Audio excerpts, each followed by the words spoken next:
আসসালামু আলাইকুম। বাবদ এই হাতার ফিসটা সিরিয়ারে কিরির ভাগদের হতা মাহি, রোহান, রাফান এরা বাসার মধ্যে বসেছিল। তো আমাকে বলতেছে, ভাইয়া আমরা কোন একটা গেম খেলি, কি খেলা যায়? এখন আমি বলতেছি, ঠিক আছে চলো চোর ডাকাত বাবু পুলিশ খেলি। সাথে সাথে রোহান গিয়ে তার স্কুলের ব্যাগ থেকে নতুন খাতাটা বের করে আমাকে এনে দেয়। তো আমি চোর ডাকাত বাবু পুলিশ খেলার জন্য প্রস্তুতি নিচ্ছি। স্কুল জীবনে চোর ডাকাত বাবু পুলিশ এই গেমটা খেলে নাই এমন কোনো বাচ্চা মনে হয় না বাংলাদেশে আছে। আপনারা যদি এই গেমটা খেলে থাকেন কমেন্টে অবশ্যই জানাবেন। মোবাইল ফোন পাওয়ার পর থেকেই আমরা অনেক কিছু জীবন থেকে হারিয়ে ফেলেছি, তার মধ্যে এই ধরনের ছোটখাটো গেমগুলো অন্যতম।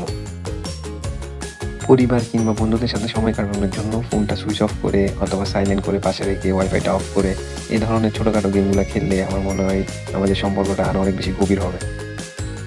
আর ফোনটা কতক্ষণ বা চালানো যায়, একসময় তো ফোনের উপর আমাদের বিরক্তি চলে আসে। কমেন্টে অবশ্যই জানাবেন আপনারা ছোটবেলায় কোন কোন গেমগুলো খেলে বড় হয়েছেন। যাদের সাথে এইসব গেম খেলেছেন তাদেরকে অবশ্যই মেনশন করে মনে করিয়ে দিবেন।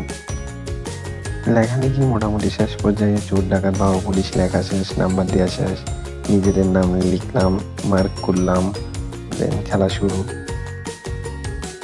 খেলার মাঝে অনেক ঝগড়া হচ্ছিল। যখন আমি পুলিশ থাকি তখন চোর ধরার জন্য ঝগড়া, যখন পুলিশ অন্য কেউ থাকে যদি আমি চোর করি বা আমি ডাকাত করি তখন ওইটাকে প্রতিবাদ করার জন্য ঝগড়া। এই ঝগড়া করতে করতে খেলা চলতেছিল, একজন একজনকে অপবাদ দিচ্ছিলাম, সবাইকে এক একবার মারার সুযোগ দিচ্ছিলাম। হিসাবের দায়িত্বটা রোহানকে দিয়েছিলাম। এইভাবে এরা ঝাঁকাঝাঁকি করতেছিল, কতক্ষণ রোহান, কতক্ষণ মাহি, কতক্ষণ রাফান।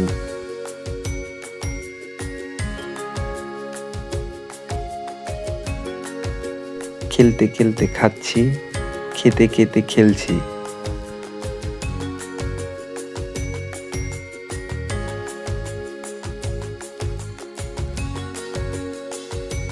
খেলা শেষে খেলার ফলাফলটা বের করার চেষ্টা করতেছে ওরা তিনজন মিলে। আপনারা কমেন্ট করে জানান খেলায় আমাদের মধ্যে কে জিতছে কে হারছে। আমরা আবার এই খেলায় ফার্স্ট সেকেন্ড হিসাব করি না, আমরা এই খেলাটাতে বলি রাজা রানী ভাত বারণী গুসাব গরণী। আপনারা কি বলেন জানাবেন অবশ্যই কমেন্ট করে। তাই হিসাব নিয়ে সবাই অনেক বেশি সিরিয়াস, এক প্রকার মারামারি করতেছে। কারণ কেউ রানী হইতে চায় না, কেউ আবার ভাত বারণী বলেন বা গুসাব গরণী বলেন, এগুলো কেউ হইতে চায় না, এর জন্য এটা নিয়ে ঝগড়া হচ্ছে। সাধু ভাষায় বলতে গেলে বলা যায় রাজা রানী প্রজাপতি। না না না, ভিডিওটা এখনো শেষ হয়নি। ভিডিওর প্রথম অংশ শেষ হয়ে গেছে, ভিডিওর দ্বিতীয় অংশটা এখনো বাকি। দ্বিতীয় পর্বে আমরা খেলেছি যদু মধু রামশ্যাম, এক প্রকার কার্ড গেম। এটাও অনেকে ছোটবেলায় খেলেছেন, হয়তো এখন আর খেলা হয় না, এখন তো উনো এসে গেছে। যখন উনো ছিল না তখন আমরা এই গেমটা খেলতাম। ধন্যবাদ ভিডিওটা দেখার জন্য।